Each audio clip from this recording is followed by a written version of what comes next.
What's up, y'all? It's your boy Eli, and I'm back again with another video. Today, we just gonna be reacting to this dude, Lil Jeff, bro. He got 11 bodies, apparently, bro. So we finna react to all the bodies he got. You feel me? I just wanna start by saying R.I.P. to him too. He do got good music out there. You feel me? I do listen to his music. My favorite song by him is Stretched. I recommend y'all go listen to that. That's an actual good song, and I really do mess with Lil Jeff. You feel me? But we just finna get straight to the video. Make sure y'all like, comment, and subscribe. And I hope y'all enjoyed the video, and let's get into it. Reputation has always mattered in hip-hop. If you say something, there's a sense that you need to be able to say it verifiably. But it seems like this is only unique to rappers. After all, it's not like anyone asked Freddie Mercury of Queen, Tom Jones, or Johnny Cash if they really killed people when they claimed they caught bodies on songs. Yet, in the warped world of drill music, the more dirt you do, the more lucrative your rap career becomes. However, there's two sides to becoming infamous. Because while it may bring you success in the short term, the notoriety of being a famous shooter makes you an even bigger target in the streets, and might mean that you aren't around to savor the work you put in to make your life better. But for this Chi-Town gangster, he was too far gone to ever be redeemed. It's your boy Luesta, and this is the horrifying story of Bloodhound Lil Jeff, the drill rapper who took out 11 people before passing on in just as violent a fashion himself. Raised by a single mother in Chi-Town, Jeffrey Harris never had it easy. In fact, he was almost capped inadvertently at the age of 14 when his house was shot up due to his older brother's own gang ties. Meanwhile, his father, who wasn't around, allegedly had ties to 068C. I'm gonna start by saying this real quick. Nigga, for all the little niggas that's in the hood, when you don't have no father growing up, and it's your mama only, nigga, you gonna be raised in the hood, you gonna be a young nigga, bro. I ain't gonna lie. Cause you gotta like, and you if you in the hood too, cause you gotta like, you feel me? Support, like you gotta support your family. You feel me? You gotta like, how I say this, Chad? How I say this? Hold on. You gotta like help your family out. You feel me? So you gotta get some money. You feel me? All that shit. It's like a lot, bro. So you feel me? This nigga turned into a young nigga. He used to play basketball too. I heard he used to play basketball. You feel me? And he said once you make that team, it's over with. And then he got in the streets, I guess. You feel me? And this nigga reckless as fuck. But let's get back into the video. Block. Hailing from 79th Street and Maryland Avenue on the east side, this is Black Disciples territory. And eventually, Jeff threw caution to the wind when his dreams of basketball were over. What did I just tell y'all? When his basketball dreams was over, he got in that field. What did I just tell y'all? And I was trying to play basketball, but that's around the time I ain't make the varsity team. So at 16 when I was realizing this shit real, I don't know what the I'm gonna do. Cause you know after that point, like once you don't make that team, it's over. Left with no direction, he soon found himself in the waiting arms of gang life. Founded in 2015 as an offshoot of gangs known as Braindead and Drill City 079, Lil Jeff swore allegiance to the Bloodhound crew when he hopped off the porch at the age of 18. Pitted against enemies like BKN, Trap City, 800, and the 8-Tray Mob among others, Jeff put the same level of dedication he once gave to his hoop dream.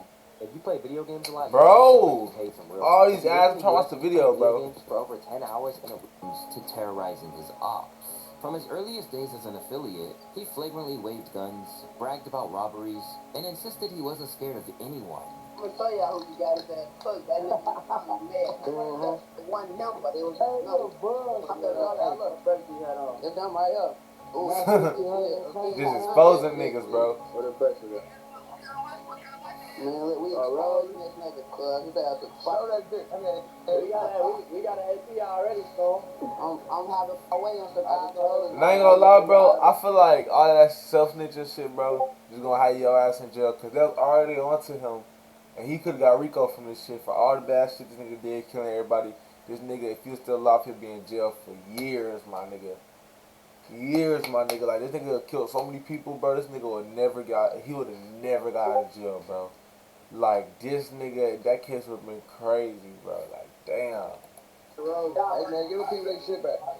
Like, them that they shouldn't have been trying to kick it down the line of green. Man. That's it, $10, it cost him his whole hustle career. Everything he worked hard for, it cost lost all $40,000. However, in a world where some individuals do this without having any genuine commitment to the cause, this certainly wasn't the case with Lil Jeff. In fact, he didn't even seem to care if he got imprisoned, considering he literally attempted a drill on IG Live.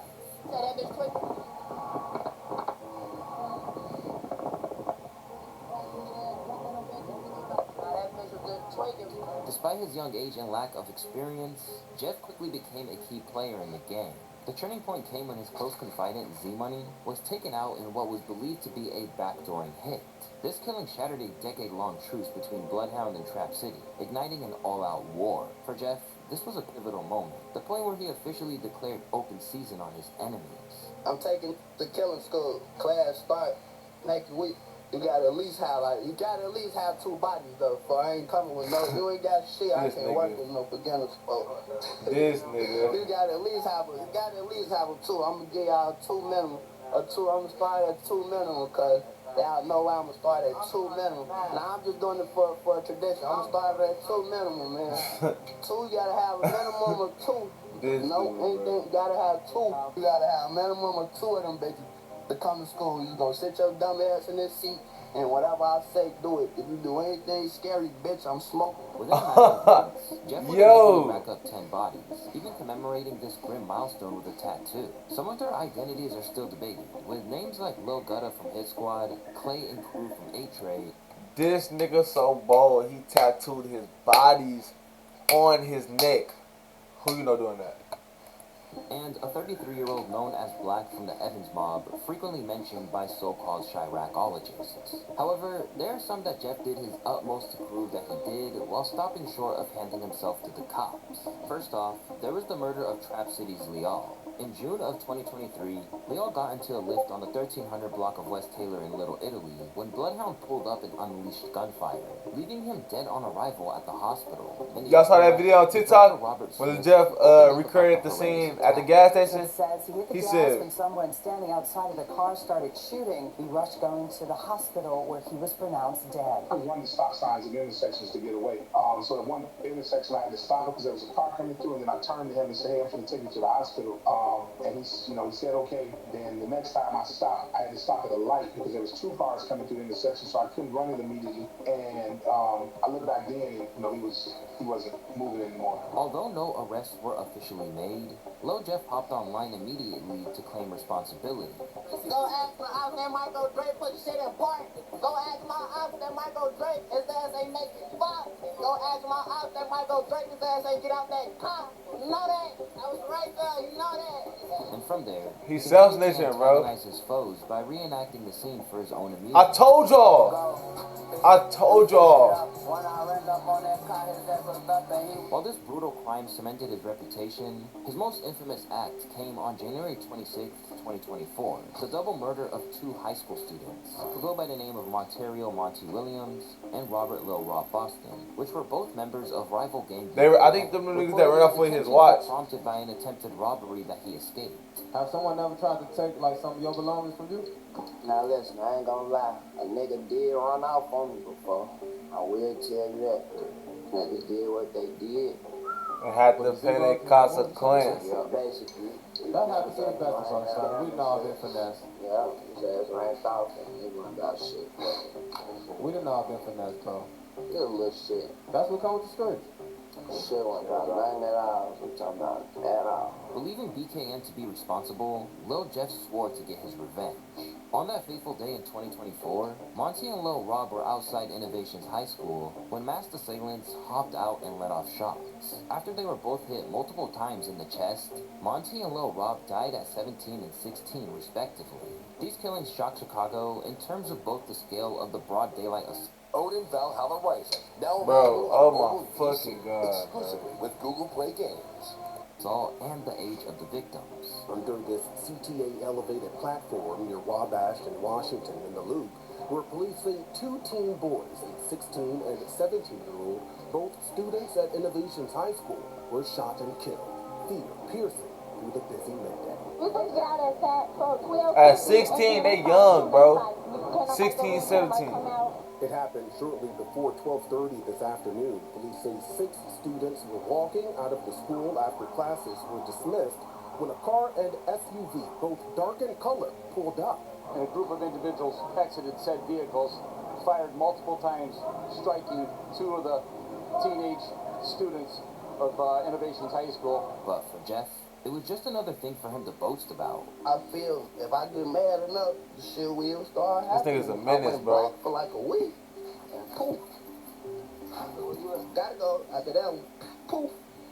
I came back, poof. Long live them niggas though. Elsewhere, in his newly launched rap career, Lil Jeff made reference to turning Za into Za, referring to another moniker for Monty.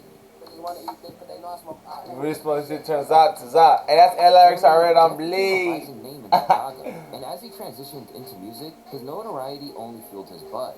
But with his growing legend came an ever-expanding list of enemies. While he's often recognized as a rapper, it's important to note that Lil Jeff's music career was incredibly short-lived.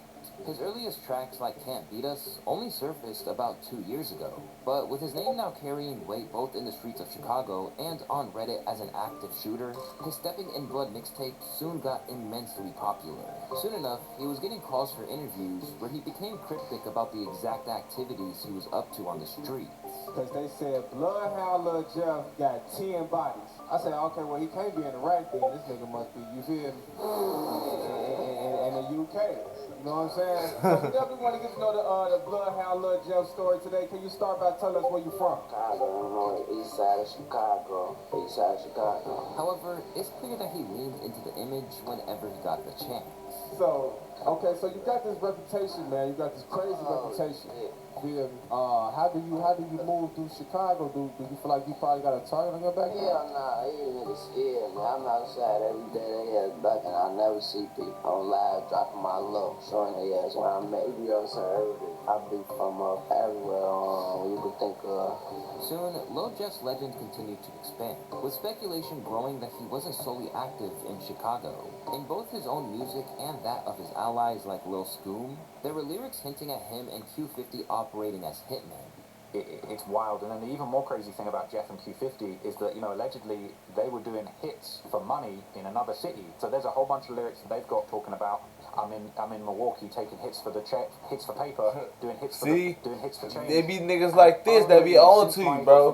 Came out, what are you doing in their business, bro? What are you doing in their business, bro? It be niggas like him, bro. That's why I gotta stop rap snitching on yourself, bro. Cause it be pussy ass niggas like this, nigga trying to figure out the beef and shit.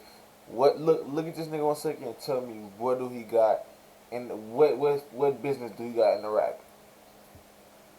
Not that thing? Okay, appreciate it.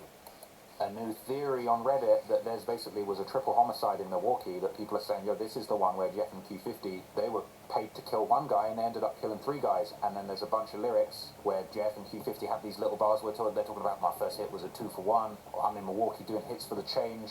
My first hit wasn't a regular hit. It's actually crazy. These guys are taking it to a whole nother level, and you can tell that they idolize Von. As wild as it sounds, this theory was backed by Jeff appearing in Milwaukee rappers' music videos, along with artists like K-Rax paying tribute to him on Instagram.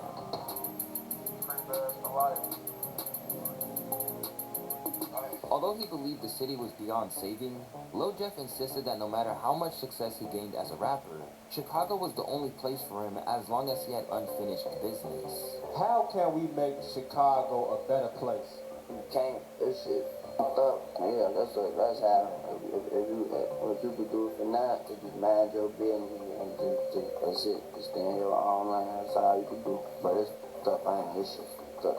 You just gotta get the fuck on. And you can move, go ahead and get the fuck out of here. Yeah, I know you aspire to move one day once you... No. No? I ain't bugging my shit, bro. Then you wanna stay? I love the rap. Nigga love to stay in the I'll field. one day though, but not right now. Yeah. I got shit going on. But no matter how ruthless he seemed, Jeff wasn't as cold-hearted as he made himself out to be. Beneath the tough exterior, it was clear that he was self-medicating to cope with the trauma of his lifestyle. At one point, he was even seen snorting a perk mid-interview. Now I see you over there getting something This together. ain't about shit, no attention.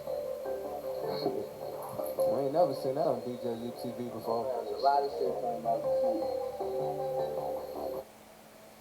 This nigga is tripping.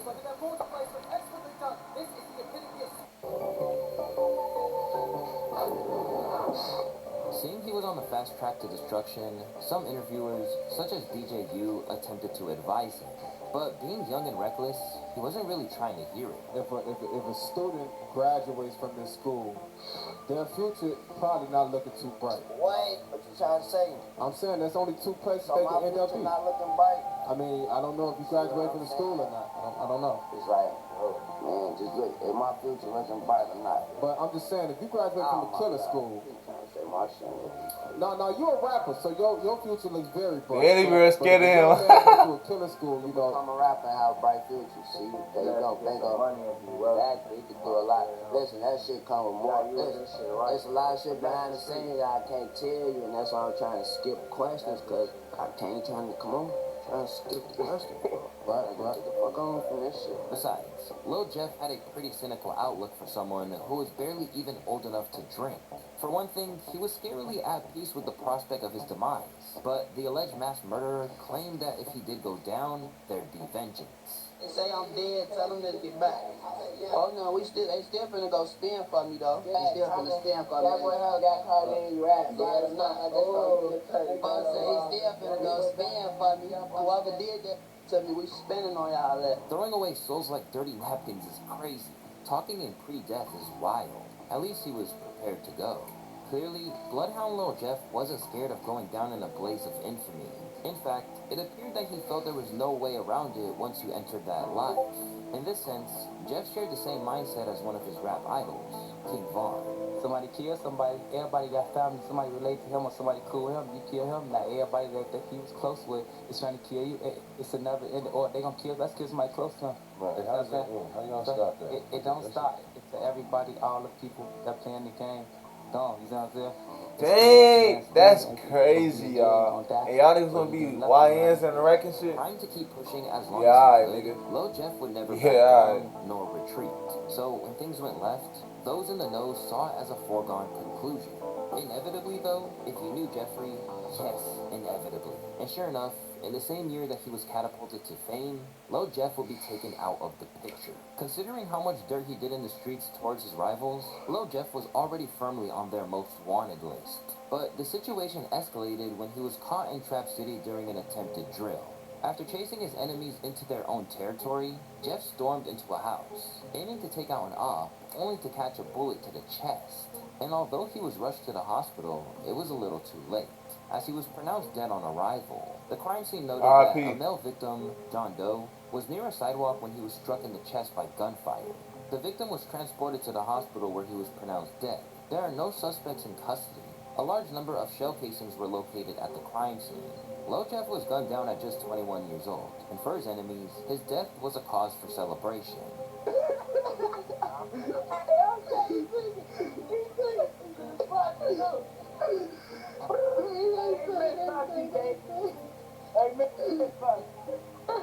Hey, trolling.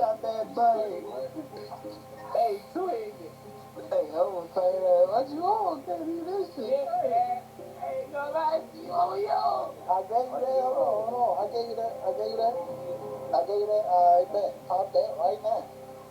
But to so many others like FBG Young, it was a case of a young man striving to be something to the extent that it killed him. I feel like they die out faster because they just jumping into something they don't know the steps of. They just like, okay, jumping in and go off to diss songs and still got to catch the bus or still got to ride and catch the Uber and stuff like that. So they don't really know, like, a lot of things can affect you with going that route, especially when you ain't got everything taken care of already. You still a kid. When you first starting off anyway, you still living with your mama. You probably ain't got no money. You got to take these buses. You fucking with these hoes that fucking with these other people. So it's all stuff to play out, but they not knowing this at the time now. According to Chirac experts, the death of Lil Jeff was linked to the attempted setup of a man named Trap City Rob. You can see on the video somebody outside, like, talking to their girlfriend or, you know, talking to a person who they just interacted with. And you see him run down and chase the guy in the house. And then you see him flying back off the porch. And then you hear do. And the paperwork just say he was hit 19 times in the chest area. He was shot 19 times. And that's how I think they grabbed Rob for the murder, because it's overkill. It ain't self-defense 19 times. Yeah. Clearly see on camera that 4 dudes is waiting outside basically to ambush them. Like, I don't think he should be in jail, but in Chicago, they lock up the wrong people. They let out the wrong people, you know, and it's just crazy, man. But Rob, he's still up in there. He's still up in there. He got charged with the murder of Lil Jeff. Rob was recently picked up for the murder after a witness allegedly placed him at the scene. In a bizarre twist, cops had to use 2 sets of cuffs on Rob due to his sheer size. But with a lack of solid evidence, he was ultimately... Why you have to add that in there?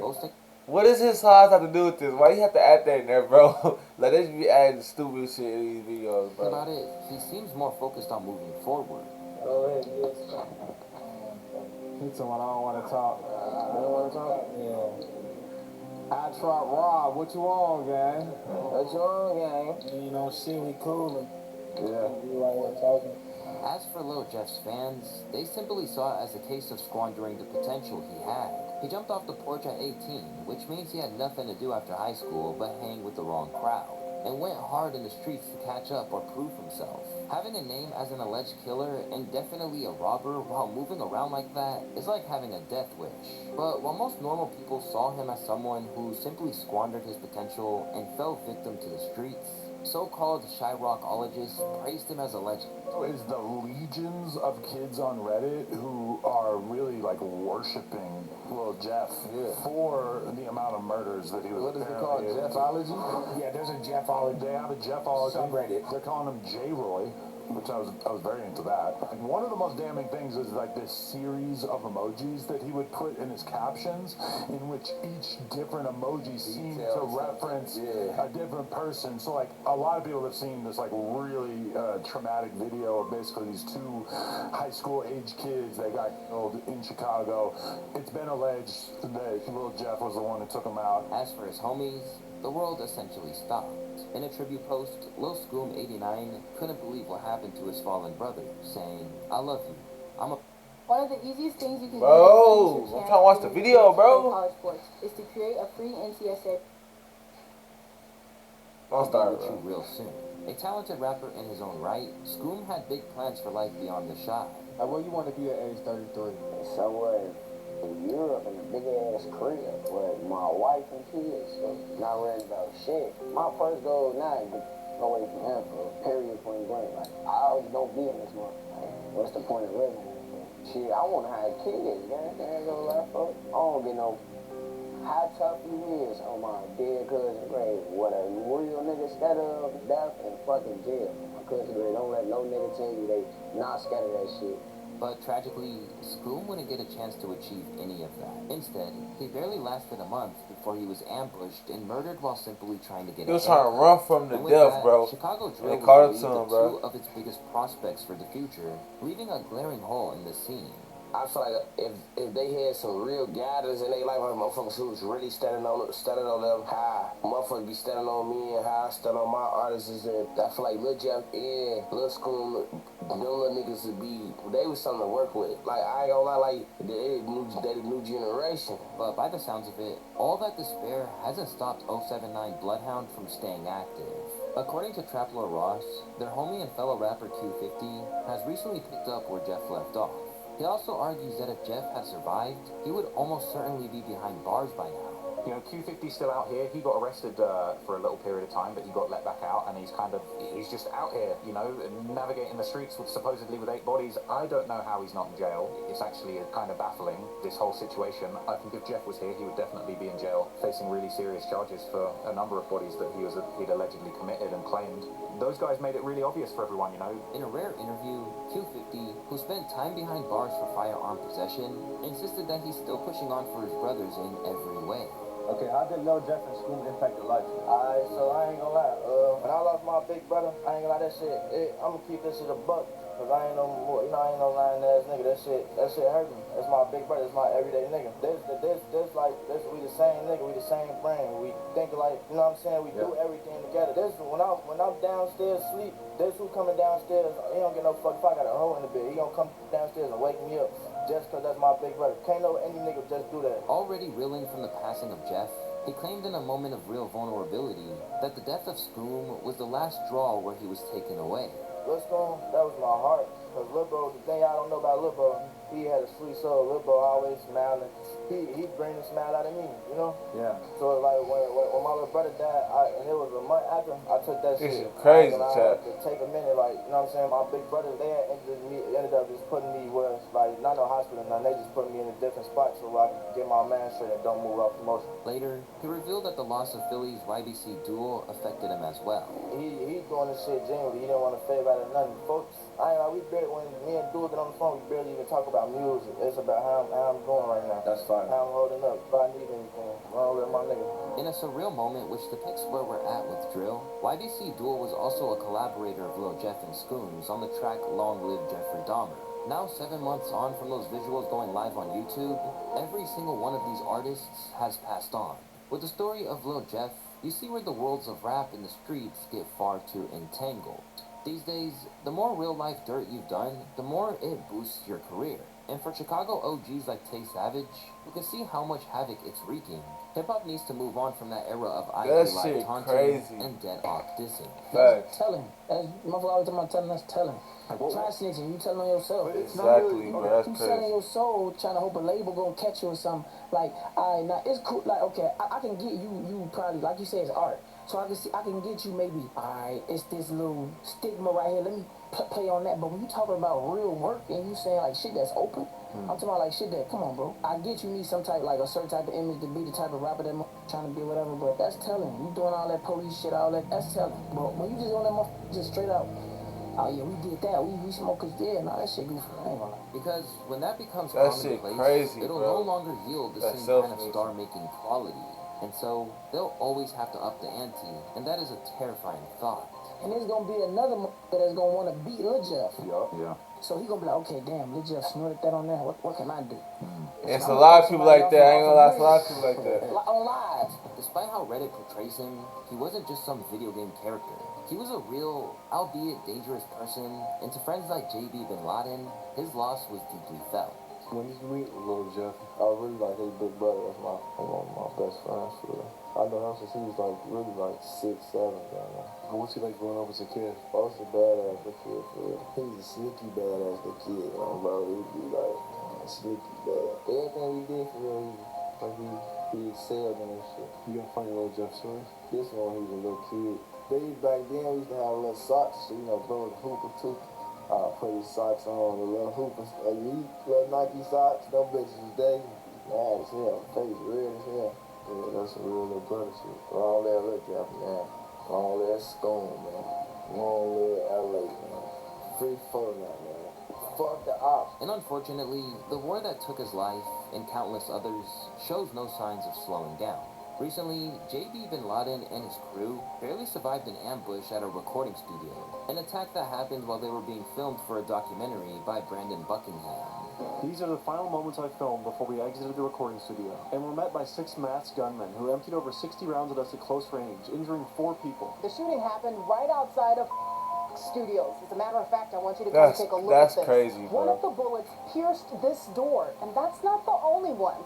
We found a shell casing on the sidewalk. The same sidewalk where 4 men were shot. And in the process, a cameraman was struck in the jugular with a bullet, narrowly escaping. Well, there's blood all over me. Did I get hit? Or is that my hand? Did I get hit? Oh fuck, did I get hit? Did I get hit? Oh, I got hit. With promises of new posthumous music from Bloodhound Lil Jeff in the works, it's clear that his legacy will live on. But he could have been so much more. Not to mention that if he never got caught up in this life, as many as 11 others might still be alive too. Stop the violence. It's your boy Luesta, and if you guys want to see more videos about the dark side of hip-hop, you can click... Yeah, bro, chat. Y'all saw, bro, that rack life, bro. That rack life ain't nothing to play with, bro. Y'all ain't gonna get racked, bro. This is what y'all gonna go through, bro. Y'all live by the gun, you die by the gun, man. But look, this is the end of the video, man. If y'all enjoyed this video, like, comment, and subscribe, man. If you want to see more content like this and me reacting videos, turn the notification bell on. And I'm gonna catch y'all next video.